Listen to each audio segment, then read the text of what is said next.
के बहुत समय बीत जाए, हमें ये समझना होगा कि लोभ आदमी की बुद्धि को भ्रष्ट कर दे, तो हमारे सोचने समझने की क्षमता को नष्ट कर दे। तो बहुत समय पहले की बात, एक साधु था। वो सुनसान घने जंगल में रहकर साधना करता था। ब्रह्म ज्ञान को प्राप्त करने ही वाला था कि अचानक से एक दिन उसे एक सुनहरी बिल्ली दिखाई थी। उसने उसे देखो तो सोचो कि ये तो बहुत सुंदर है, इसे तो मेरे पास रहना चाहिए, और उसने उस बिल्ली को अपने पास रख लिया। फिर उसने सोचो कि इसे तो दूध की आवश्यकता होगी और उसके लिए गाय की, तो उसने एक गाय भी रख ली। अब गाय को चारे की आवश्यकता होगी और चारे के लिए भूमि की। नारायण की कृपा से भूमि का प्रबंध भी हो गयो। अब भूमि को जोतनो है, चारा उगानो है, चारा काटनो है और उसे गाय को खिलानो है। गाय को खिला के उसे दूध निकालनो है और दूध निकाल के बिल्ली को पिलानो है। कार्य बढ़ गो। अब उसे लगो कि सहायता के लिए 2 जोड़ी हाथ और होने चाहिए, तो उसने विवाह भी कर लियो। कुछ समय बीतो और संतान हो गई और उसे एक बड़े घर की आवश्यकता अनुभव हुई। इसी प्रकार धीरे धीरे लोभ ने उसे अपनी छाया में ले लिया और वो नारायण की साधना कर ब्रह्म ज्ञान को पाने के अपने परम लक्ष्य को भूल गो। फिर अनेक वर्ष बीतने के पश्चात उसकी अपने गुरु से भेंट हुई। पहले तो उन्होंने उसे पहचाना नहीं, और पहचानो तो उनने कही कि एक बार, बस एक बार अपने कर्तव्य से भटका था तू, और देख कैसे देखते ही देखते लोभ के जंजाल में गहरे ही गहरे धंसता चला गया। सोचो, कहीं उस व्यापारी को धन के लोभ में अपना वचन देकर आप सब भी जे ही भूल तो ना करने जा रहे। परिवार, घर द्वार, भोजन, सुख शांति, जीने के लिए आवश्यक जिस सब कुछ तो है आपके पास। इसीलिए मुझे चिंता हो रही कि जिस प्रकार उस साधु ने ब्रह्म ज्ञान प्राप्ति का अवसर गवा दिया था, आप सब भी इस लोभ में आकर अपना सुख चैन ना गवा दो।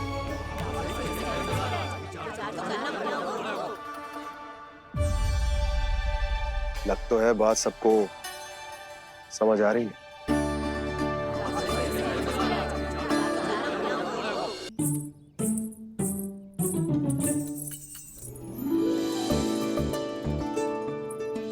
भाभी आसानी से ना मिलने देंगी कान्हा से, पर उसे देखे बिना रहा भी तो ना जा रहे हो मुझसे।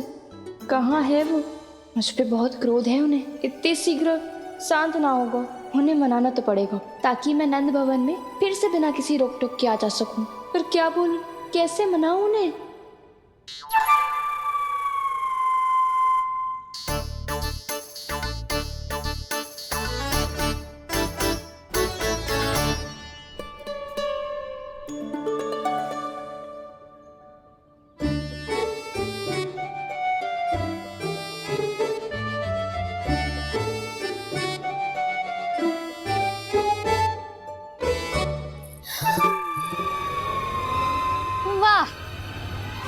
जिसने मेरे लल्ला पर चोरी का आरोप लगायो, वो ही आज मेरे घर में चोरी चोरी प्रवेश कर रही है। नाना भाभी, ऐसी कोई बात ना है। मैं तो बस ये देखने आई थी कि जसोदा भाभी का क्रोध शांत हुआ कि ना? सुन ले जानकी, मेरा क्रोध उसी दिन शांत होगा जिस दिन तू सारी गोपियों के सामने मेरे कान्हा पर लगाया आरोप वापस लेगी। चोरी करेगा तो आरोप ही लगेगा ना जीजी। फिर से आरोप? सावित्री, तू भी? कल तक मुझे ये थोड़ी पता था जीजी कि आपका कान्हा सच्ची में माखन चोरी में पारंगत है। आशा करता हूं कि आप सभी को नंदराज का विचार और संदेश सही से समझ आगो होगो।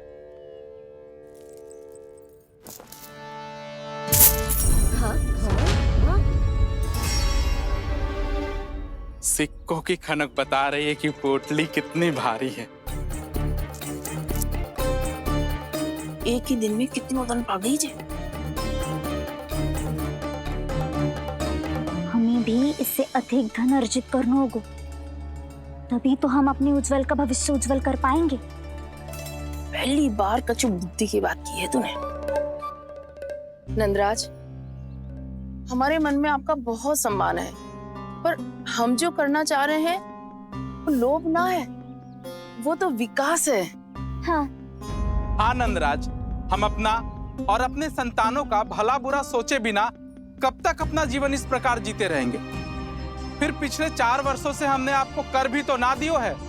मुझे तो लगता है कि नंदराज की बातों पर शांति से सोच विचार के बाद ही कुछ निर्णय लेना चाहिए। ऐसा मौका बार बार ना आता। नहीं, हमें सोच विचार कर निर्णय लेना है सबने।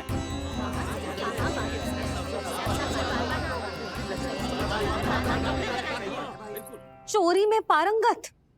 हाँ जीजी, उसने टोली बनाई है और उसका नाम भी रखा है चौर्य विद्या प्रसारण टोली, और आपका कान्हा उसका अध्यक्ष है।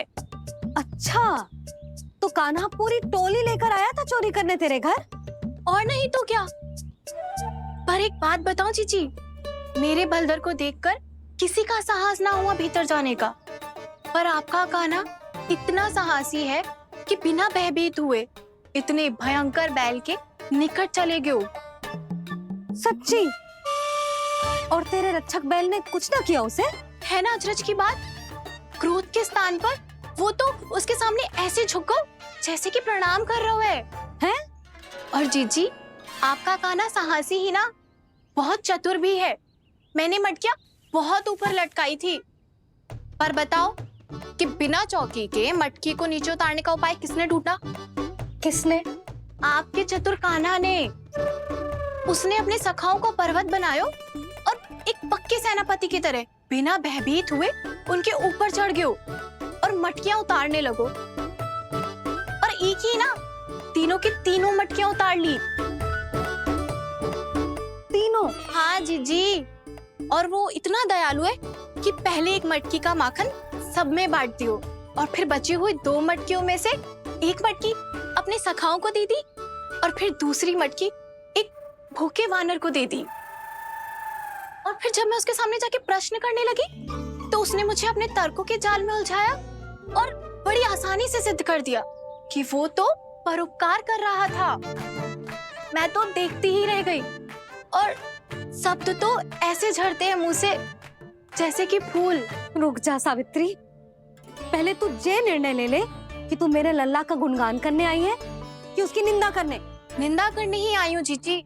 जानकी सत्य कह रही थी, आपका कान्हा माखन चोर ही है और बलराम के साथ भागा था। बलराम क्यों? वो तो साक्षात गरुड़ देव की पीठ पे बैठ के उड़ के आयो है, तभी तो तुझसे बहुत पहले आके यहाँ बैठ गओ ना।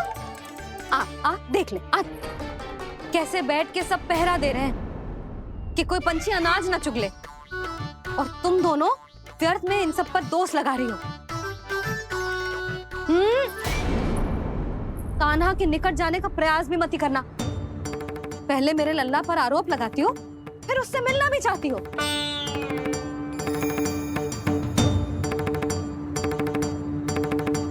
पर जीजी चोरी? अरे उसे तो चोरी का अर्थ भी ना पता होगा। तुम दोनों को नारायण का भय भी ना है क्या? हाँ, मेरे लल्ला पर आरोप लगाने से पहले तुम दोनों को लज्जा ना आई? हे नारायण, अब आप ही बताओ मैं क्या करूं। लग तो है किसी की घोर दृष्टि लगी है कि बार बार मेरे लल्ला पर आरोप लगते हैं। किसी की क्या, तुम दोनों की दृष्टि लगी है। या तो तुम दोनों मनगढ़ंत कथाओं को सत्य बताना छोड़ दो, या फिर कृपा करके मेरे घर आना बंद कर दो।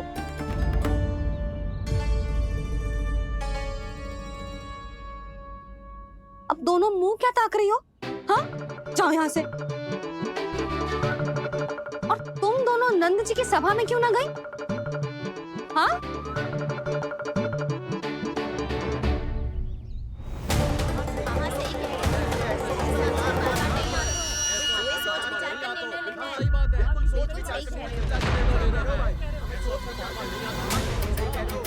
जी कौन? पहले तो कभी ना देखो इसे।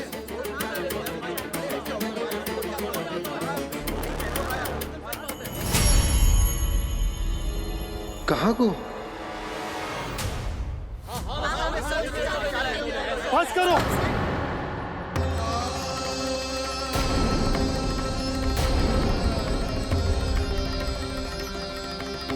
मेरी आंखों के सामने मैं गोकुल में इस तरह फूट पड़ते ना देख सकता।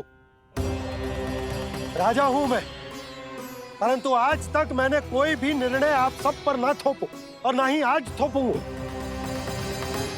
मुझे पता है आप सबके पास कल सूर्यास्त तक को समय, इसीलिए मेरी विनती है कि आप घर जाकर रात्रि को इस बात पर पुनः विचार अवश्य कीजिएगा। सोचिएगा कि कोई भी व्यापारी अविश्वसनीय रूप से सस्ता क्रय विक्रय क्यों करेगा जब तक कि उसका कोई छुपा हुआ लाभ ना हो। हमें सोचना होगा कि कहीं हम उसके बिछाए जाल में फंस तो ना रहे।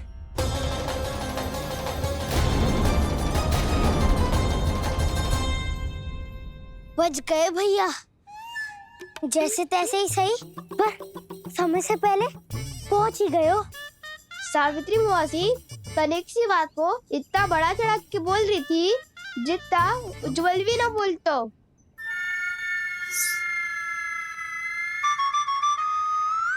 वैसे आनंद तो बहुत आयो, सच्ची।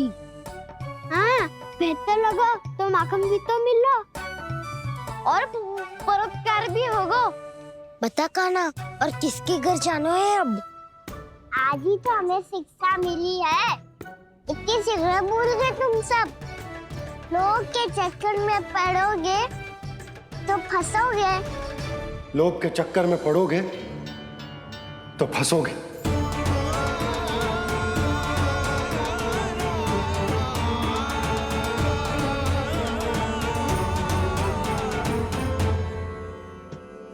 चोर चोर कह रही है मेरे निर्दोष से बालक को। अब तो इन दोनों ने अति ही कर दी है।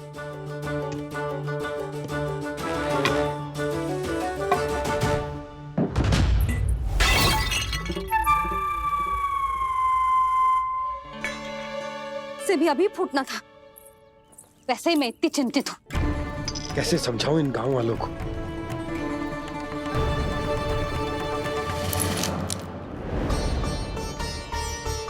कोई समझने को तैयार ही ना है। लगता है सबकी बुद्धि भ्रष्ट हो गई है। सही कह रही हो यशोदा तुम। मुझे तो लगता है कि सोचना समझना ही छोड़ दिया सबने। अनेकों तर्क देके समझा दियो, सिद्ध कर दियो, पर इनकी मोटी बुद्धि में कछु आता ही ना है। यशोदा तुम तो तर्क की कह रही हो, मैंने तो उदाहरण देकर समझाने को प्रयास किया, पर अपनी बुद्धि के आगे कछु ना समझ में आ रहा इन गांव वालों को। क्या सारे के सारे गांव वाले मेरे लल्ला पर आरोप लगा रहे हैं? जी क्या कह रही हो तुम? मैं तो गांव वालों की बात कर रहा हूँ जो नारायण के नाम पर वचन देकर उस अपरिचित व्यापारी को अपने दूध दही घी माखन सब देने को तैयार है। लो कर लो बात। मैं गोपियों की बात कर रही हूँ जो लल्ला पर माखन चोरी का आरोप लगा रही हूँ। और आज तो सावित्री ने भी लल्ला को माखन चोर कह के पुकारो है।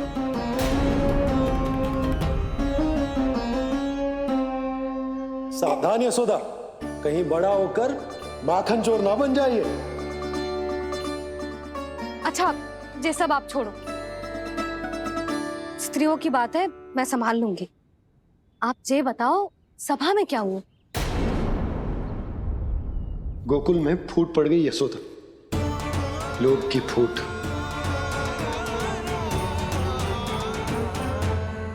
अरे रुको रुको रुको, व्यापारी जी रुकिए रुकिए। नंदराज ने प्रयास तो बहुत किया था व्यापारी जी, पर कुछ व्यक्तियों को छोड़ करके किसी के कान पे जूं तक नहीं रेंगी। इसका अर्थ फूट पड़ चुकी है लोभ की वजह से। बहुत ही शुभ समाचार लाए हो गुप्तचर। अब शीघ्र ही दिखेगा लोभ का चमत्कार।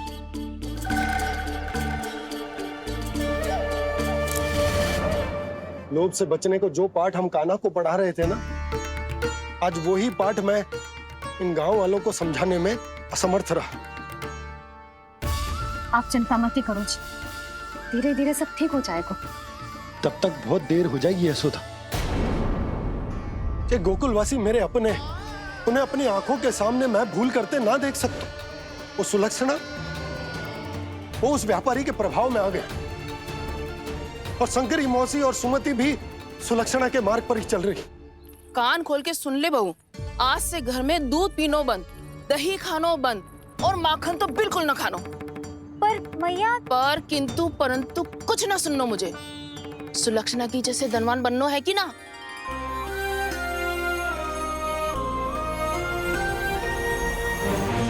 तो फिर जैसा मैं कहती हूँ वैसा कर, तभी तो अधिक से अधिक दूध दही माखन बेचकर अधिक से अधिक धन अर्जित कर पाएंगे हम। सुलक्षणा को उस व्यापारी की तरह धनवान बनना है और शंकरी मौसी को सुलक्षणा की तरह। ऐसे तो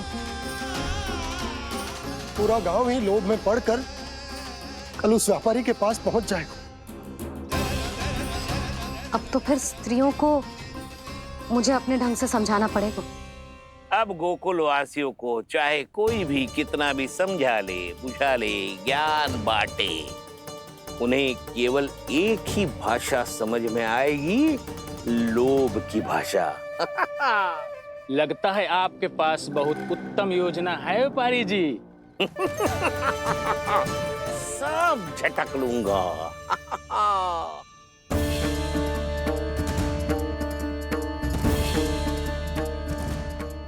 आपको क्या लगता है प्रभु, मैया के समझाने से गोपियाँ समझेंगी?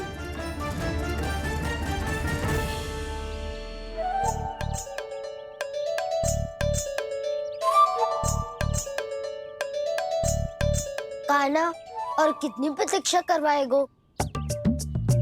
अब बता भी दे, माखन चुराने किसके घर जाना है? इतना आसान ना है निर्णय करना, समय लगता है, सोच विचार करना पड़ता है। पर ये निर्णय किया कैसे जाए पता है मुझे।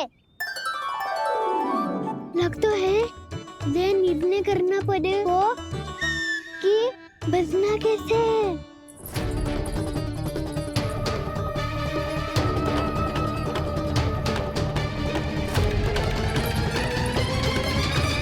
सावित्री मौसी ने हमारे 14 विद्या प्रसारण के बारे में सबको बता दियो क्या?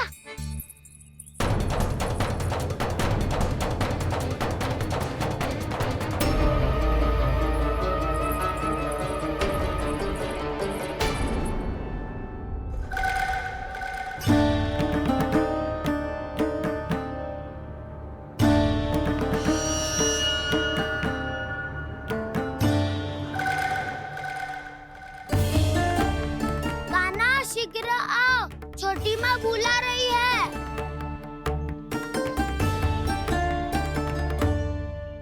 अब डांट भी पड़ेगी और कुटाई भी होगी। चौरी विद्या प्रसारण कल ही आरंभ हुआ था और आज ही समाप्त हो जाएगा। सब इतने गंभीर क्यों है आज? गंभीर तो होंगे ही ना दाऊ, क्योंकि मैया आज अच्छा वाला पाठ पढ़ाने वाली है।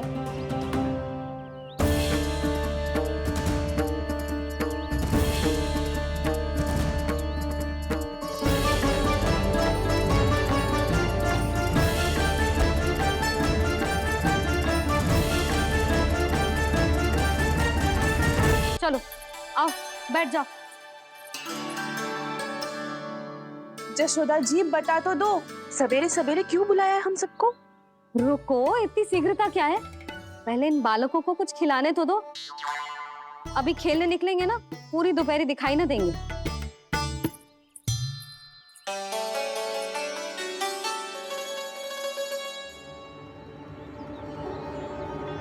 मैया देखो ना, कैसे अपने आभूषणों का दिखावा कर रही है जी सुलक्षणा। चिंता मत कर बहू, शीघ्र ही हम इससे अधिक आभूषण और इससे अधिक उत्तम वस्त्र पहन के घूमेंगे। ये देखो, तुम दोनों के लिए क्या बनाओ है मैंने। पूरे गोकुल में प्रसिद्ध मेरे पेड़े। चलो लो। यशोदा, ये तो बहुत सारे हैं। हाँ जशोदा जी, इतने सारे तो मैं भी ना खा पाऊं। क्यों दृष्टि लगा रही हो सुलक्षणा? बढ़ती आयु के बालक हैं, खाने दो इन्हें। तुम सब कछु मत सुनना, जी भर के खाओ।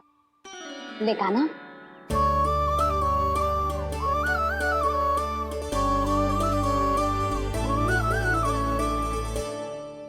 हे नारायण, मैंने अपने कान्हा को जो सिखाओ है, बस वे उसे स्मरण रखें और उसका पालन करें।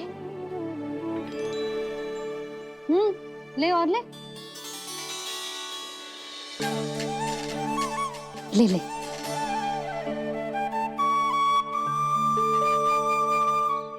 आज तो एक के बाद एक पेड़ मिल रहे हैं, वो भी बिना रोक टोक के।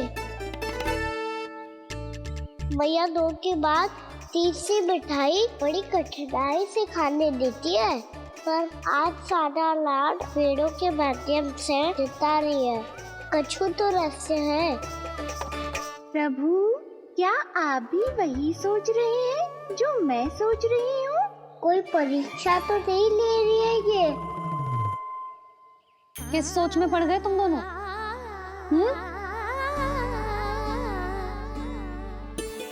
खाओ ना। जब तक पेट और मन दोनों ना भर जाए तब तक खाओ।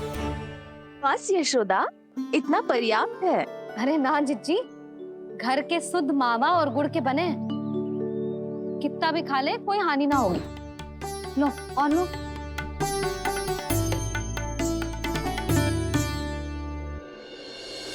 प्रभु, परीक्षा ही है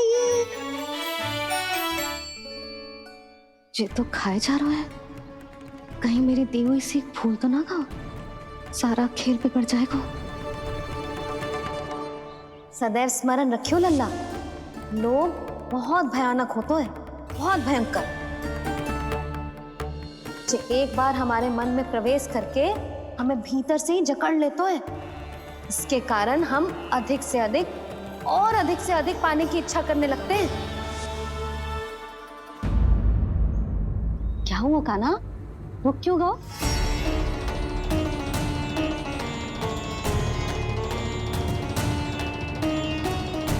आपने तो सिखाया था मैया, जितनी आवश्यकता हो उतना ही लेना चाहिए, लोभ कभी ना करना चाहिए। बहुत बुरा राक्षस है लोभ।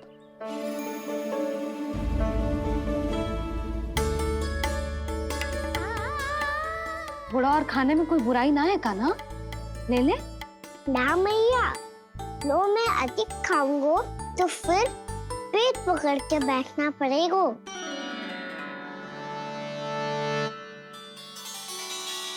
हाँ, मेरा भी पेट भर गया। कान्हा सही कह रहा है छोटी माँ, लोग बहुत भयानक राक्षस है। जो भी लोग के चक्कर में पड़ेगो वो बहुत बुरा फंसेगो। अच्छा जाओ, जाके खेलो तुम दोनों। मैया, ये पेड़ अपने सखाओं के लिए भी ले जाऊं मैं? हाँ लल्ला, ले जा अवश्य।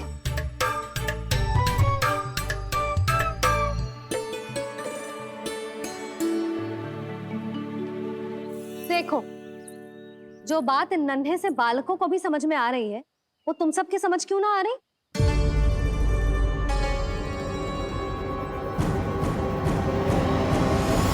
तो जशोदा जी, तनिक खुल के बोलो। जब बसंता खाने के बाद भी हलवा खाने का हट करतो है, तो उसे मना क्यों करती है? इसीलिए ना, ताकि स्वाद के लोभ में उसका स्वास्थ्य ना बिगड़ जाए। और उज्जवल, जब भरी दोपहरी में बाहर खेलने का हट करतो है, तो तू उसे मना क्यों करती है? इसीलिए ना, कि खेल के लोभ में उसे लू ना लग जाए। हाँ, और पुराण पढ़ना तो अच्छी बात है ना। तो श्री रामा जब रात में दीप के प्रकाश में पुराण की कथाएं पढ़ना चाहते है, तो क्यों मना करती है? उसे बता। ताकि कथाओं के लोभ में उसकी दृष्टि खराब ना हो जाए जीजी। तो इसका अर्थ तो यही है ना कि लोभ चाहे पेड़ों का हो, चाहे पुराण की कथाओं का हो, या फिर अधिक धन अर्जित करने का हो, लोभ सदैव हानिकारक ही होता है। जे बात तुम ही सब ना समझोगी तो अपने बालकों को कैसे समझाओगी? बोलो। हम सबकी मैया यहाँ क्यों आई है? डांट पड़ी क्या? चौरी विद्या प्रसारण टोली के बारे में सबको पता चल गो क्या? चिंता के चने चबाना छोड़ो और ये पेड़े खाओ। भीतर और भी गंभीर समस्या पे चर्चा चल रही है। कैसी समस्या? लोग की भयानक राक्षस की समस्या। व्यापारी जी, नंद जी ने कल सभा बुलाई थी और आज रानी यशोदा जी ने सारी स्त्रियों को अपने घर पे बुलाया है। तो आपको नहीं लगता कि हमें कुछ करना चाहिए? करना तो चाहिए गुप्तचर। सबसे पहले हमें हाट जाकर गोकुल वासियों की प्रतीक्षा करनी चाहिए। सूर्यास्त से पहले वो सारे मूर्ख वहां आने वाले हैं, मेरे सामने नारायण के नाम का प्रण लेने। उन्हें चाहे कोई भी कितना भी समझा ले बुझा ले, उससे कोई अंतर नहीं पड़ेगा गुप्तचर। हमारा वास्तविक धन क्या है? दूध, घी, दही, माखन, यही ना? हाँ, तो श्री नारायण की कृपा से तो हमारे पास इसकी कोई कमी ही ना है। तो हम सब तो पहले से ही धनवान हुए ना। तो फिर जे गोधन अपने परिवार और संतान में बांटने के बाद जो भी बचतो है वो तो हाट पे बिखी जातो है ना। तो फिर मथुरा के किसी अपरिचित व्यापारी के साथ माथा फोड़ने की क्या आवश्यकता है? जशोदा जी, हम आपकी और नंदराज की चिंता समझते, पर इसकी कोई आवश्यकता ना है। कुछ उल्टा सीधा नहीं करेंगे हम। विश्वास रखो जशोदा, हम जो कुछ करेंगे समझदारी से करेंगे। लोभ में आके कोई निर्णय नहीं लेंगे हम लोग, है ना? हाँ। अच्छा, अब चलती हूँ। बुलावे की सूचना पाके सब कार्य ऐसे ही छोड़कर आ गई थी।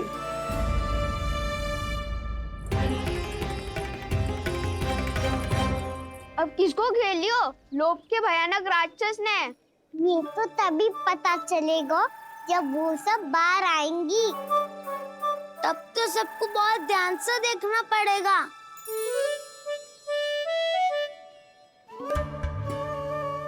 देखना तो पड़ेगा दाऊ, तभी तो पता चलेगा माखन चुराने किसके यहाँ जाना है। नाना,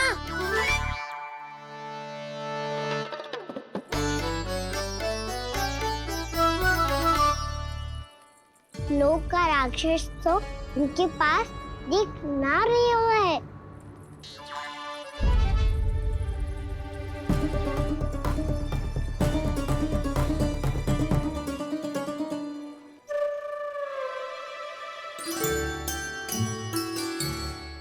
नारायण का बहुत बहुत धन्यवाद। कान्हा, मेरी मैया को घेर रहे है क्या उस राक्षस ने? यशोदा भाभी और नंद भैया कितने चिंतित थे ना। पक्का कछु न कछु कारण तो अवश्य होगा। हाँ, मुझे भी सच लग रहा है कि धनवान बनने के चक्कर में मैं तनिक ज्यादा ही लोभ में पड़ गई थी। नहीं, बस गए। और मेरी मैया दादी, उनका क्या गाना? बहू, सुलक्षणा की जैसे ढेर सारा धन कमाने के चक्कर में लोभ में तो ना आ रहे ना हम। हे नारायण, बहुत कृपा है आपकी। लगता है लोभ का राक्षस किसी को अपनी चपेट में नहीं ले पाया। लेता भी कैसे दाऊ? मेरी मैया ने जो समझायो है। क्या लगता है यशोदा, इन्हें समझ आया होगा? आशा तो यही है, और अब भी ना समझी तो फिर हम सब मिलेंगे दोपहर में। तो क्या तू तब निश्चित करेगो कि आज किसके यहाँ जाना है माखन? आज कोई माखन चोरी नहीं होगी। क्षमा करना दाऊ, भैया के इतना समझाने के बाद भी जिसके समझ में कछु ना आई हुई थी उसके घर चोरी तो करनी पड़ेगी आज।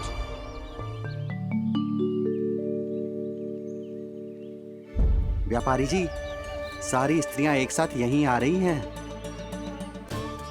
मेरे चक्रव्यूह में फंसने की इतनी शीघ्रता कि संध्या तक भी नहीं रुक पाई।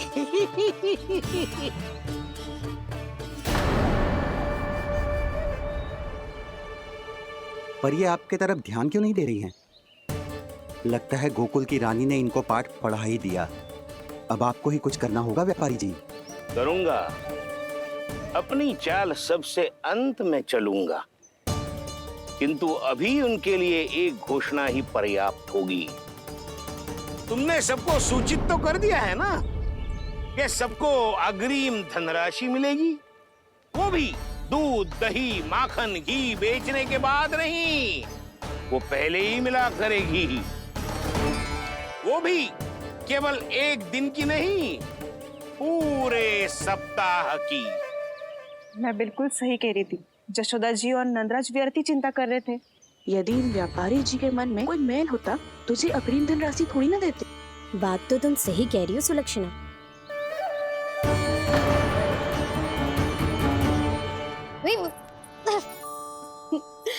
कितनी शरारत करते हो तू? काजल लगाने दे मुझे। भैया पहले मुकुट लगाओ ना।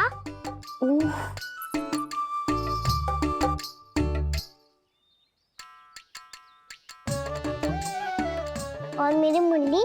हाँ हाँ रुक जा, ले बस होगा प्रसन्न। भैया मैं ना चाहता मैं इसे फिर से भूल जाऊं, नहीं तो कड़ी धूप में इसे लेने वापस लौटना पड़ता है।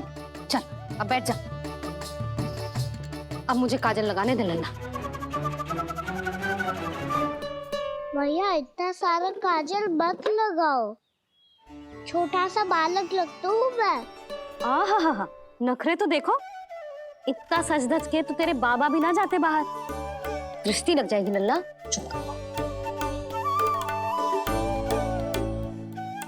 उनको तो आ सकता ही ना है भैया, वो तो गोकुल के राजा है। वैसे भी मुझे भी कम मत समझो, मैं भी राजा हूँ अपनी टोली का। कौन सी टोली? अपनी। ये क्या कर रहे हैं प्रभु? बता, कौन सी टोली? बालकों की टोली मैया, मारी खीर वाली टोली का।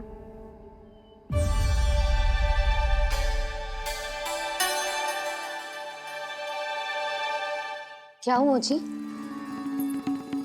देखो जी, आप इतनी चिंता मत ही करो। आप गोकुल के राजा हो और जे बालकों की टोली का राजा है, तो मैं भी जसोदा हूँ, मैं कोई कम थोड़े ना हूँ। मैं भी गोकुल की स्त्रियों की रानी हूँ। मैंने सबको समझाओ है, सब समझ गई हैं। उपनंद भैया से बात करके आ रहा हूँ अभी। पता चलो है कि उस व्यापारी ने अग्रिम राशि का लोभ दिया है सबको। मुझे ना लगता तुम्हारे समझाने का कोई लाभ हो। अभी तो ये सब समझ के गई, बोल के भी गई कि अब उस व्यापारी के फेर में ना फंसेंगी। इतनी शीघ्र पलट गई, इन सब में अपनी बुद्धि ना है क्या? जब कोई विकार मन में बस जाता है ना यशोदा, तो सूझबूझ सब समाप्त हो जाती। तो मुझे ही कच्चू करना पड़ेगा। मैया मैं जाऊं? हाँ तू जा।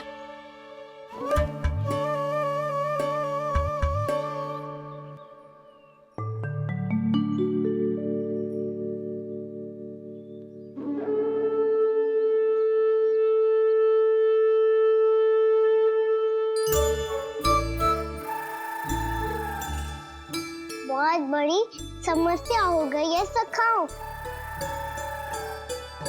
कैसी समस्या? लोभ का भयानक राक्षस कहीं ना गए हो, वो अभी भी यही है। मुझे पता था, और इसका सबसे अधिक प्रभाव तो मेरी मैया और दादी पर ही हुआ है। तुम सच कह रहे हो उज्जवल? हाँ। अरे कछु ना बलदाऊ, जे बड़ बोला तो ऐसे ही बात करते रहेगा, बड़ा चढ़ा के। बड़ा चढ़ा के नहीं बोल रहा हूँ मैं। आज से घर पे दूध, दही, माखन, घी सिर्फ एक बार ही मिलेगा। पर क्यों? ताकि अधिक से अधिक दूध, दही, माखन, घी बचाकर उस व्यापारी को 2 गुना मूल्य पे बेचा जाए। इतने से तो काम ना चलेगा। उस सुलक्षणा से, और मैं तो कहूँ सुलक्षणा से ही क्यों, पूरे गोकुल में सबसे अधिक धनवान बनना है तो और माखन जमा करना पड़ेगा। हाँ हाँ मैया, लाओ मैं इसे ऊपर रख देती हूँ। चोरी चुपके से खा तो ना जाएगी ना? तेरी घबराहट बता रही है कि घर से निकलने से पहले तूने थोड़ो माखन तो खाया है। सच्ची बोल। ना ना मैया, मैं क्यों माखन खाऊंगी? मैं भी तेरी मैया हूँ लाली, माप के रखो तो मैंने।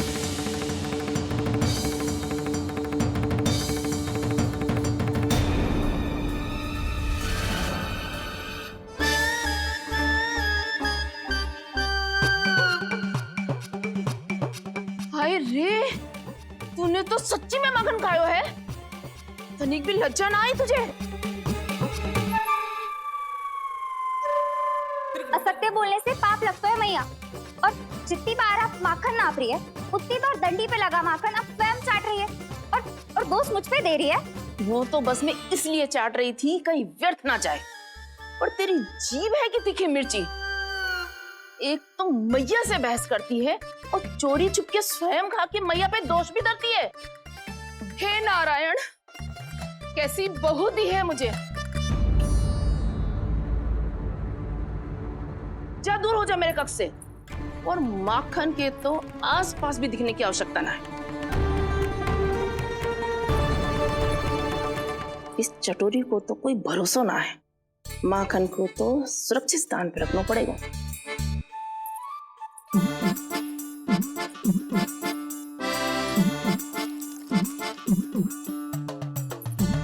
यदि बहू ने अब मटकी उतारने को प्रयास किया तो अचानक पानी गिर जाएगा और घबरा के वो चिल्लाएगी और मुझे पता पड़ जाएगा। मैया,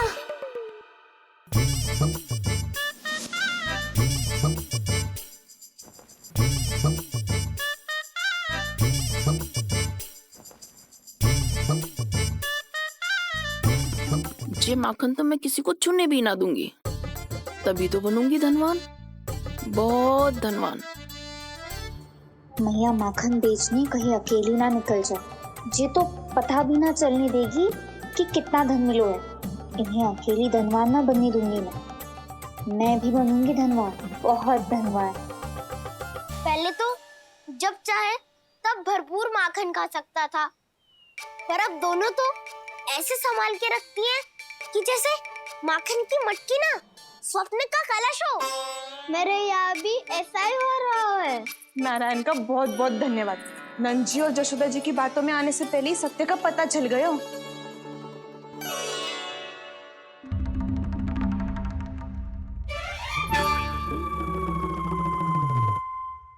ये इतना सारा माखन? दृष्टि मत लगा। पेट पे पट्टी बांध के रात रात भर भूखा रह के बड़ी कठिनाई से माखन इकट्ठा किया है जे। तो क्या आपने निर्णय ले लियो है कि आप उस व्यापारी को वचन दे दोगी? अरे जब द्वार पे साक्षात लक्ष्मी जी हो तो द्वार बंद ना करते बावी। तू अभी छोटी है। मैं तो कहती हूँ तू भी अपने भविष्य के बारे में अभी से सोचना आरंभ कर दे। कटौती तो मेरे घर पे भी आरंभ हो गई है का ना। वो मैया ने कहा है या दूध चाहिए या दही चाहिए या माखन चाहिए, जो भी चाहिए एक ही बार मिलेगा।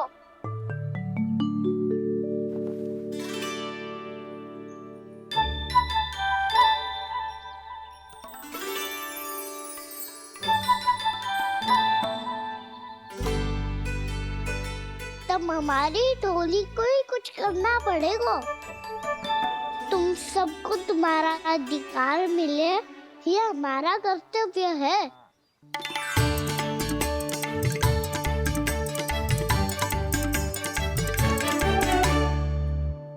अब हम कछु ना कर सकते यशोदा। यदि अब मैंने उन्हें रोको तो उन्हें लगेगा कि मैं उनसे उनकी उन्नति का अधिकार छीन लूं। दूध दही माखन पे सबसे पहला अधिकार बछड़ों का होता है, फिर घर के बालकों का, और ये अधिकार हमें दिलाना चाहिए, है ना दाऊ? मैं सब समझता हूँ कान्हा, तुम मुझसे इसलिए पूछ रहे हो ताकि तुम माखन चोरी की योजना बना सको, पर मैं तुम्हारा समर्थन नहीं करूँगा। पर दाऊ, ना पिछली बार तुमने ही कहा था ना कि हम ये चोरी केवल वानर महाराज की सहायता के लिए कर रहे हैं। लो, वानर महाराज भी आ गए हमारा साथ देने। वानर महाराज भी आ गए हमारा साथ देने। आज कोई किसी का साथ नहीं देगा।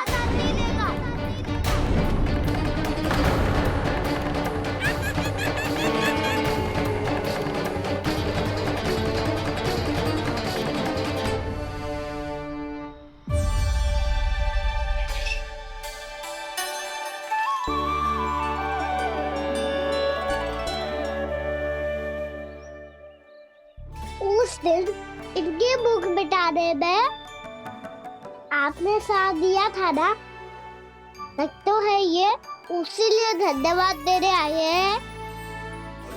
इस कर्तव्य को अपना उपहार समझ लेना जाओ। तब तो वानर महाराज को धन्यवाद और ये उपहार तुम्हें देना चाहिए का ना। और हाँ, इससे मेरा निर्णय नहीं बदलेगा। आप नए मित्रों की सहायता कर सकते हो, अपनी पुरानी मित्रों की सहायता ना करोगे दाऊ। तुम सत्यवादी हो, सत्य कहो मधुमंगल, क्या करना चाहिए? अनैतिक कारण से चोरी करना अधर्म है, पर बात किसी के अधिकार की हो तो चुप रहना भी उचित ना है। ठीक है, मैं तुम सबके साथ हूँ।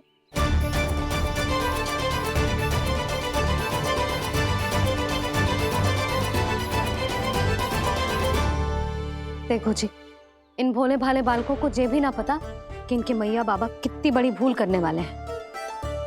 तो बता था ना, किसी घर से आराम करना चाहिए हमें। वसंता, ना मेरे घर से ना। उज्जवल, मेरे घर तो असंभव है का ना। मेरी मैया और दादी किसी योद्धा से कम ना है। आग गड़ा के दिन रात सुरक्षा करती है मटकी की। नन्ना मुरली इधर ही छोड़ गए, मैं देख के आती हूँ जी। इतनी गंभीर चर्चा चल रही है और यशोदा को खाना की मुरली की पड़ी। पर किसी ना किसी के घर से तो आरंभ करना पड़ेगा। किसके घर और क्या आरंभ करना पड़ेगा? हाँ,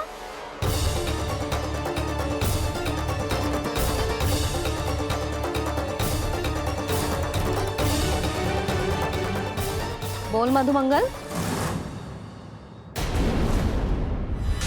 सत्यवादी से मत पूछो भैया, ये तो सारा रहस्य खोल के रख देगा।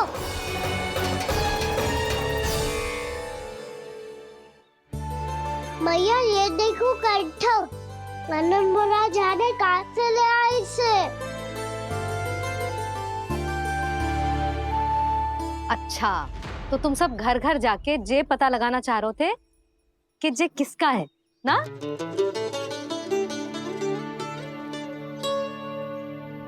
स्वर्ण का तो ना लग रहा है, पर हाँ, किसी की वस्तु है तो उसे लौटाना तो पड़ेगा ही। मैं बताती हूँ तुम सबको किसके किसके घर जाना है। यहाँ से निकलते ही पहला घर आएगा सरजू का, फिर आएगा बिरजू का घर, फिर दीक्षा, फिर राम प्यारी, और फिर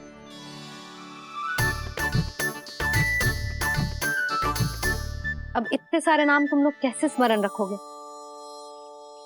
रुको, मैं सूची बना के देती हूँ। रुको। हाँ, सूची।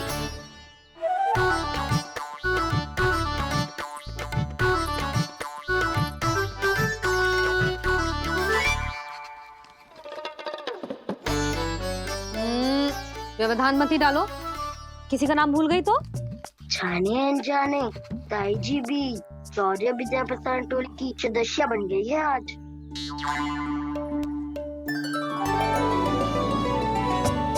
तुम सब मुस्कुरा क्यों रहे हो? क्या खिचड़ी पक रही है? लो, प्रभावती का तो नाम ही भूल गई, इसीलिए कह रही थी व्यवधान मत ही डालो। ले, अब तुम सब इसकी सहायता से एक एक करके सबके घर जा सकते हो। आप बहुत अच्छी हो मैया। चलो चले।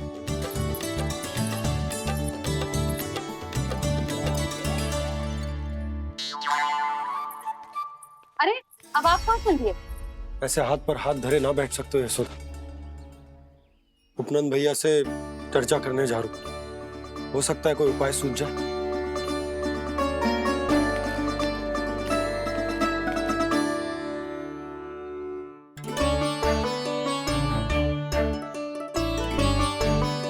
खाना बताना, सबसे पहले किसका घर लिखो है?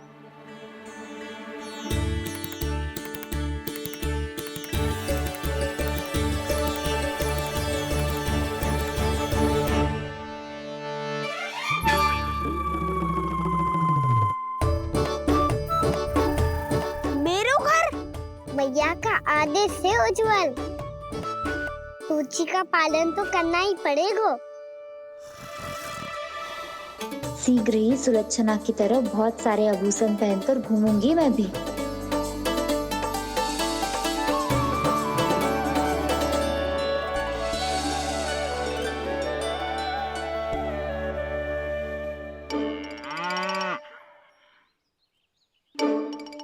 अब क्या हुआ कान्हा?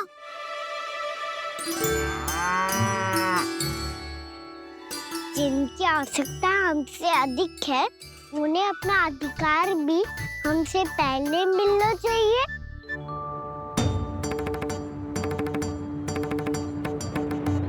कृष्णा कृष्णा हरे कृष्णा कृष्णा कृष्णा मुरली मनोहर कृष्णा गोपाला गोविंदा हे दामोदरा।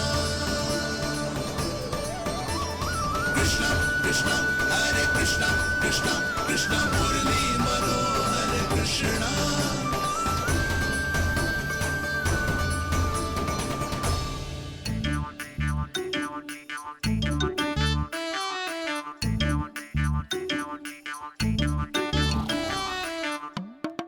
अब क्या करे?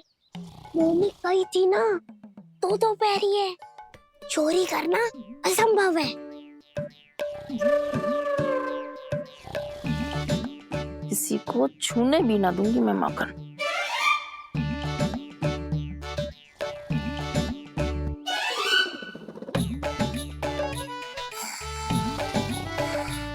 अरे दादी नींद में बड़बड़ा रही हैं, पर समस्या ये है कि सारा का सारा दूध दही माखन उनके कक्ष में है।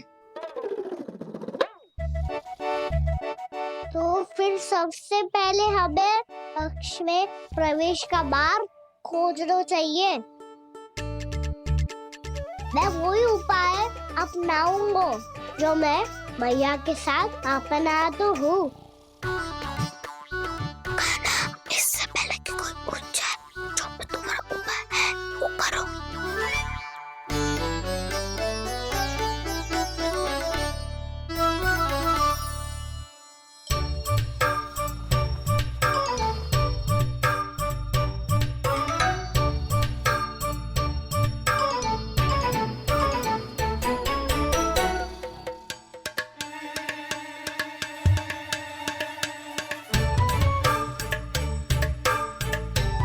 इससे क्या होगा?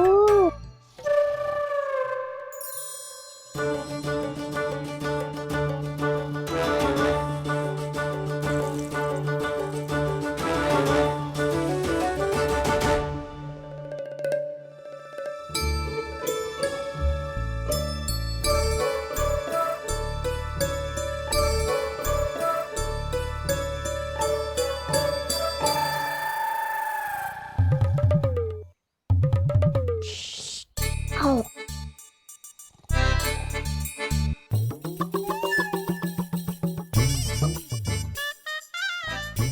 अरे चल।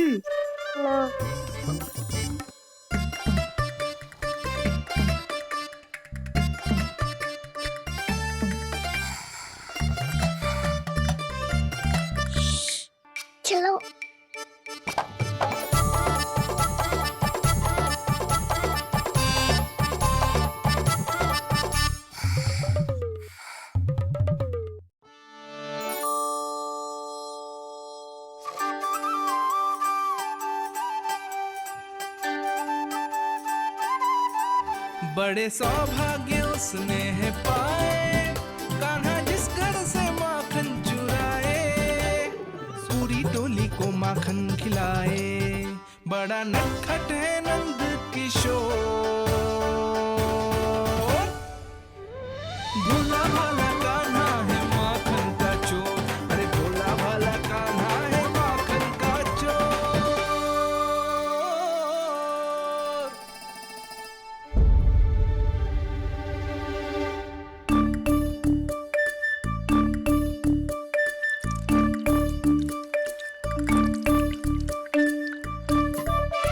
कान्हा, तुझे पीना भी ना तो देख ऐसे पीते हैं।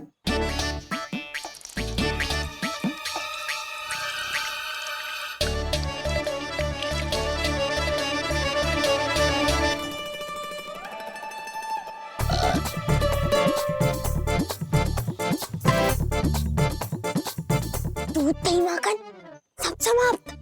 पर पेट तो तभी भरेगो जब माखन मिलेगो। ऊपर माखन है कहाँ?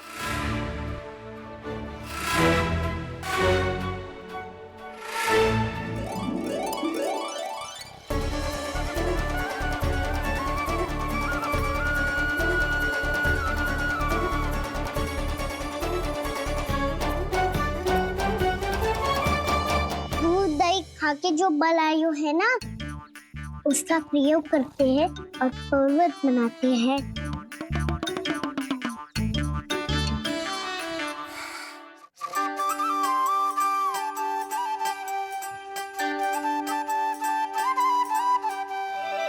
न ध्वनि कोई हो न पता कुछ लगे, आए चुपके से ग्वालों की टोली, चाहे कितना बचाओ छिपाओ कहीं, सारा मक्खन ये कर जाए खाली।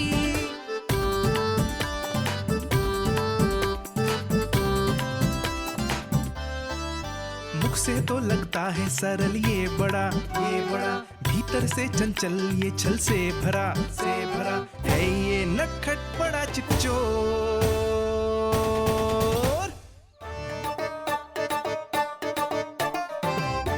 कोई हाथ भी मत लगाइयो मेरे माखन को। बहुत सारा धन अर्जित करूंगी मैं, बहुत सारा।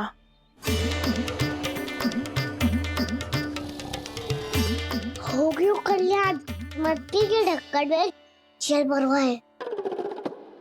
टनिक पे मट्टी लाए तो सारा जल तेरे दादी के ऊपर डल जाएगा बचवन। हमारे कोलाहल से उठे ना उठे, पर जल की बूंदे पड़ते ही दादी झट से खड़ी उठ जाएंगी। दूध दही से इतना भी बदला मिला था कि अधिक देर तक पर्वत में नहीं रह पाए। जो करना है शीघ्र करो।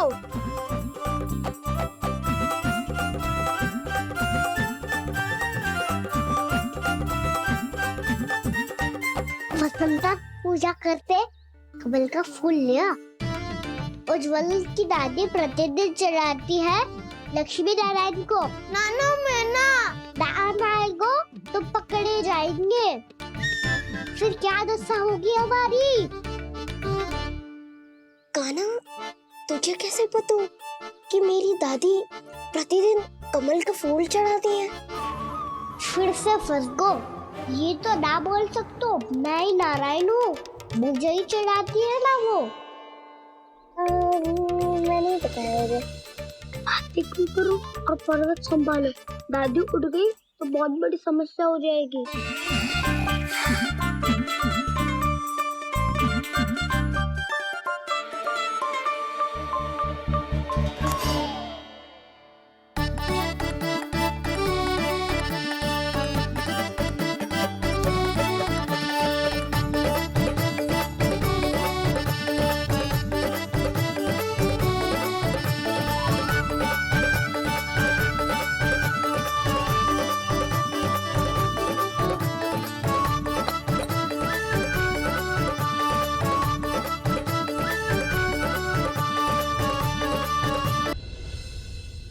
हे नारायण, मुझसे ना अपने पति की चिंता देखी ना जा रही। कुछ खा के भी ना गए। अब आप ही संभालो अपने गोकुल वासियों को। हाँ नहीं तो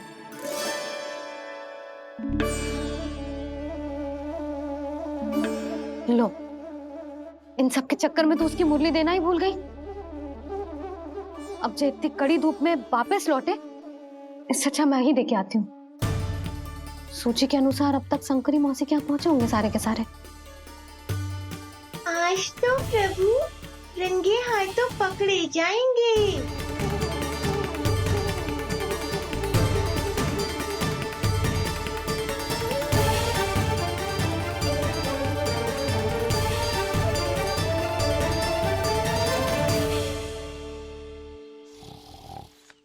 मटकी तो उठ ही ना रही है। अधिक देर तक जे पर्वत ना सक पाएगो। यहाँ से माखन निकाल के दे दूंगी। स्वयं हाथों से अपने ये बांटे, पूरी टोली को माखन खिलाए, बड़ा नटखट है नंद किशोर। उसे मटकी उतारने का प्रयास करो काना। अब तक तो हल्की भी होगी। यहाँ पे तो बहुत भारी है दाऊ। तो मैं कुछ सहायता कर दूं? दादी बोली होगी सपने में। अपनी मैया का स्वर भी ना पहचाने दोस्त।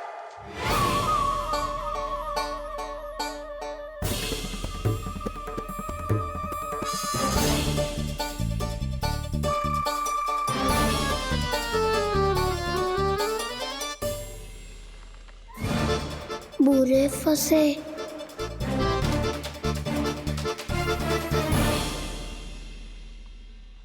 देख क्या रही हो चाची? अपने खाना को ऐसे ही लटके रहने दोगी?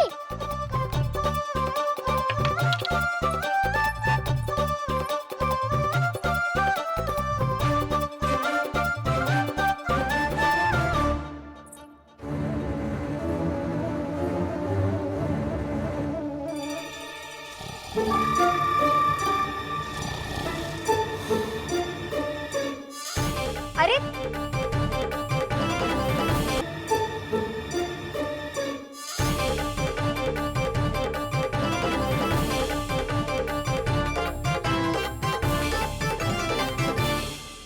तुम कितनी अच्छी हो चाची और कितनी बदसाली भी हो।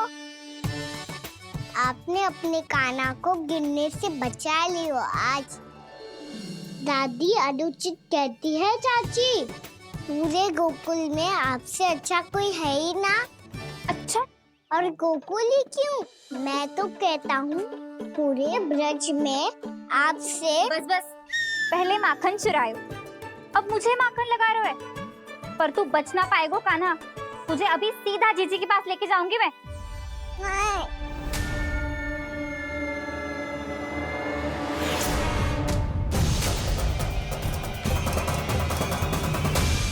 चाची, आप जानकी और सावित्री मौसी जैसे मुझ पर आरोप लगा रही हो। रोज छोड़ के एक बार मेरी ओर देखो तो सही। बताओ, मैं इतना भोला भला चोरी कर सकता हूँ क्या?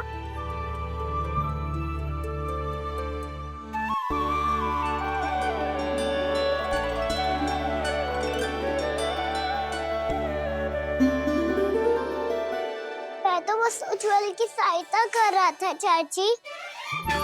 उसने कही थी कि उसको आजकल माखन ना मिल तो बस इसलिए। मुझे क्यों फंसा रहे हो ना?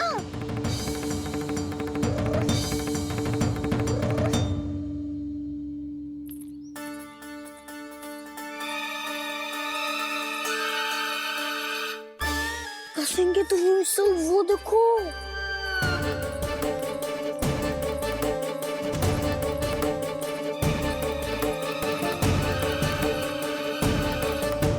आप दोनों सो रहे थे ना चाची, इसीलिए विवश सोकर हमें अपने आप माखन निकालना पड़ो। अरे रो मत कान्हा, मैं तुझे डांट नहीं रही थी। चल बस चुप हो जा।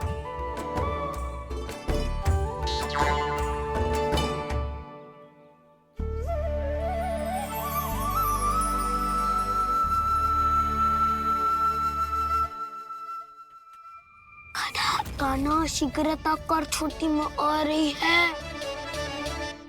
वो माखन का पात्र जो सदैव आप मेरे लिए छुपा के रखती हो वो मुझे नहीं दोगे चाची? माखन के उस पात्र के बारे में इसे कैसे पता चला? ना दोगी तो मैं जा रहा हूँ मैं। अच्छा रुको, मैं अभी लाती हूँ।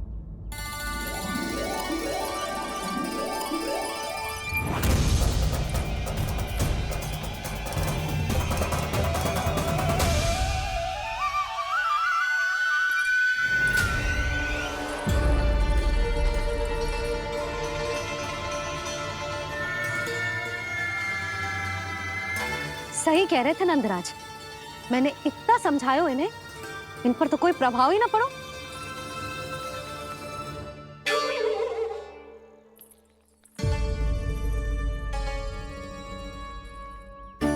प्रभावती भी लगता है इन सब ने ना निर्णय ले लियो है।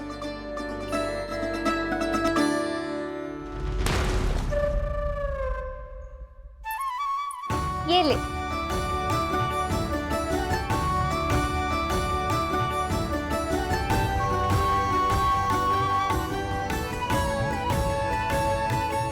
अब मैं जाऊं?